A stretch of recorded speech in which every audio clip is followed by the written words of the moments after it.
কোটা বিরোধী আন্দোলন দেখা যাচ্ছে শাহবাগ অচল, রাজশাহী ঢাকা মহাসড়ক অচল, টাঙ্গাইল ঢাকা অচল, বহু জায়গায় ছাত্ররা স্বতঃস্ফূর্ত ভাবে বিক্ষোভ করছে। এই আন্দোলনকে রাজনীতিকরণও করা হয়েছে, বিএনপি সাপোর্ট দিয়েছে, আবার ওবায়দুল কাদের বলছেন যে এই আন্দোলনের উপর ভর করেছে বিএনপি। আপনি কি বলবেন? ধন্যবাদ ফিরোজ ভাই আপনাকে। যে প্রসঙ্গটা আপনি আনলেন যে কোটা, আমি দেখলাম এই কোটা বাতিল করেছে সরকার 2018 সালের কোন এক সময়। এটা উনি বাতিল করেছেন এই সরকার, এবং এর আগ পর্যন্ত 56% ছিল আমাদের কোটা ভিত্তিক। তার ভিতরে মুক্তিযোদ্ধাদের নাতি নাতনির নামে কোটা ছিল 30%, তারপরে ছিল 10% ছিল নারী, 10% ছিল জেলা কোটা, 5% ছিল ক্ষুদ্র জনগোষ্ঠী, এবং 1% ছিল প্রতিবন্ধী প্রার্থী। এই ছিল বিষয়বস্তু। এবং এটা নিয়ে যখন আন্দোলন শুরু হয়, এটার বিরুদ্ধে যখন আন্দোলন শুরু হয়, সেটা মোটামুটি ছাত্রছাত্রী না শুধু, সাথে চাকরি প্রার্থীরাও ছিল, যারা চাকরি প্রত্যাশী তারাও ছিল। বাংলাদেশের আদালত স্বাধীন, এই মর্মে আবার একটা কথা বলেছেন। এটা কেন বলছি, যে এই আন্দোলন যখন তুঙ্গে দাবি করতেছে যে কোটা বাতিল করো, এই কোটা বাতিলের আবেদনটা কিন্তু করছিল আপনার ছাত্র এবং চাকরি প্রত্যাশী যে একটা পরিষদ, তারা।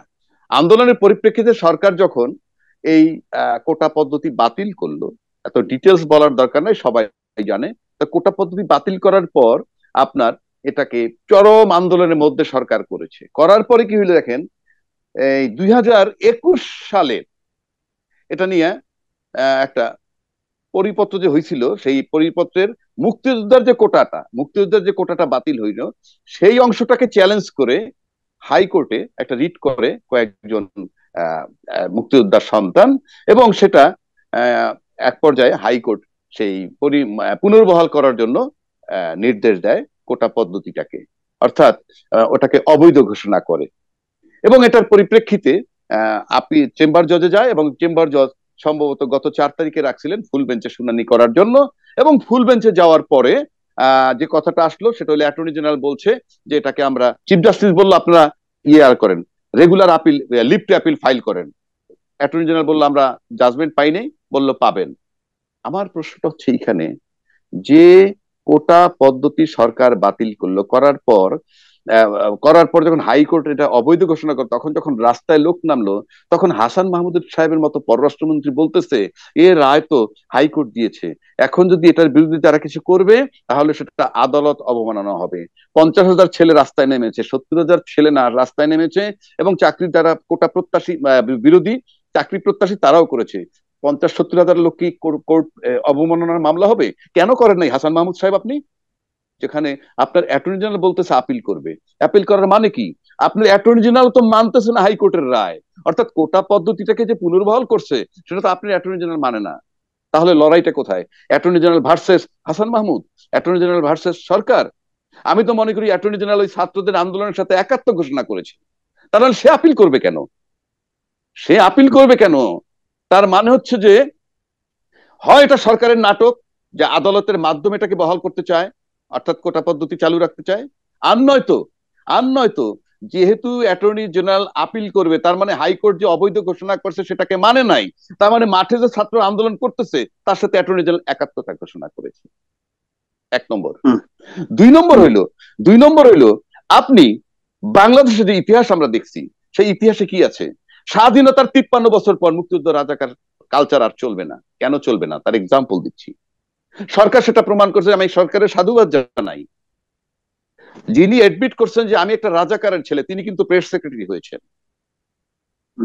আবার মতিউর রহমান সাহেব যে এনবিআর এর অ্যাপিলেট ট্রাইব্যুনালের চেয়ারম্যান ছিলেন, ওনার বাবাও রাজাকার ছিলেন। ওনার স্ত্রী যিনি অগাধ সম্পত্তির মালিক, উনিও, ওনার বাবাও রাজাকার ছিলেন। তার মানে আমরা এটা সরকারকে সাধুবাদ জানাই। সরকার হয়তো ভাবতেছেন মমিনের ঘরে কমিন হতে পারে, কমিনের ঘরে মমিন হতে পারে, অর্থাৎ রাজাকার মুক্তিযুদ্ধ এখন আর ভেদাভেদ নাই। কাজে সেই যুক্তি তো কোটা প্রথা অচল বলে আমি মনে করি। Number one. নাম্বার টু, সরকার যখন বলছিল যে কোটা পদ্ধতি বাতিল করা হইলো, তখন বাংলাদেশের মাটিতে আমরা তো কোনো আন্দোলন দেখি নাই যে মুক্তিযোদ্ধার প্রজন্ম নাতি নাতনিরা রাস্তায় নামছে যে কোটা পদ্ধতি বাতিল হলো কেন। তার তাদের সংখ্যা খুবই নাই বললেই চলে। তা নাহলে তারা আদালতে গেল কেন? তারা তো মাঠেই নামতে পারতো, তারা তো মাঠে নামে নাই। কোটা পদ্ধতি বাতিল করার পর তার বিরুদ্ধে পুনর্বহাল করার জন্য আদালতে রিট হয়েছে, কিন্তু মাঠে তো কেউ নামে নাই। তার মানে এই খাতে লোকই নাই এখন, সব একাকার। কারণ যে লোকটা মুক্তিযুদ্ধ করছিল 71 সালে, তার সর্বনিম্ন বয়স হইতে হবে 70 এখন আজকের বিচারে।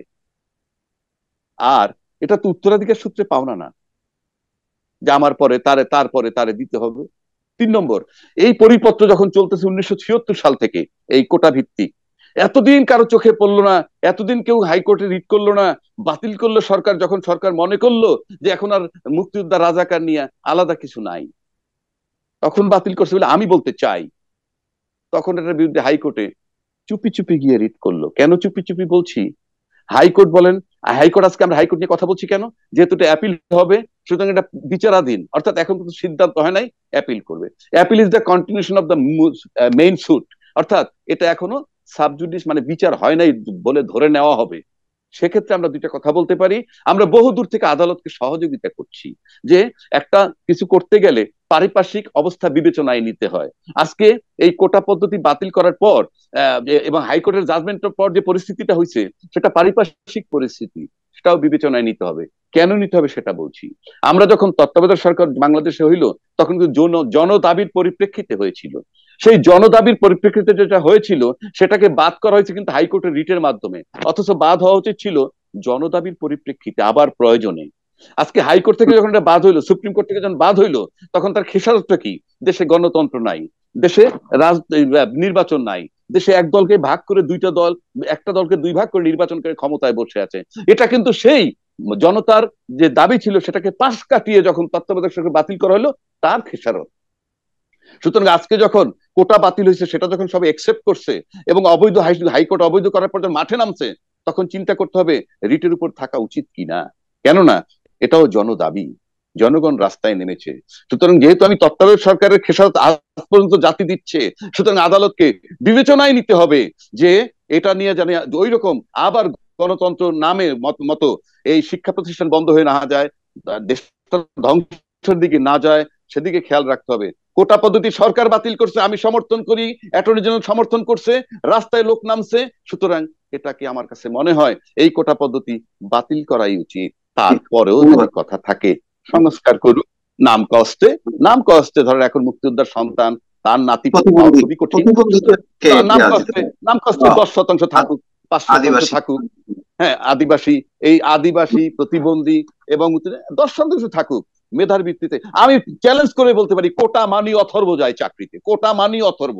এবং এই কোটা 56% কোটা এই দেশটায় চলতেছে, সব অথর্ব ঢুকানো হয়েছে। 2014 সালের মন্ত্রী পরিষদ, 8 সালের মন্ত্রী পরিষদ, 18 সালের মন্ত্রী পরিষদ, আজকের পরিষদ ডেটোরেট করছে গুণগত মান, কোয়ালিটিগত মান, ভাষাগত মান, সবকিছুতে স্মার্টনেস গত ভাব সব ডিস্ট্রয় হয়ে যাচ্ছে। সুতরাং কোটা পদ্ধতি আমি কঠিন ভাবে অপোজ করি। বিএনপি নামছে কেন? আরে সরকারই তো কোটা পদ্ধতি চায় নাই, সরকারই তো চাচ্ছে না, তারাই তো বাতিল করছে। আর হাসান মাহমুদের মতো একজন লোক, অতি উচ্চ মাপের জ্ঞানী লোক বলতেছে আদত অপমানা করেন না, 70,000 লোকের বিরুদ্ধে মামলা, অবান্তর কথাবার্তা বলেন। যাই হোক, আমি কোটা পদ্ধতি নিয়ে যা বললাম, এর চেয়ে বেশি বলার বোধহয় খুব বেশি প্রয়োজন আমি মনে করি না।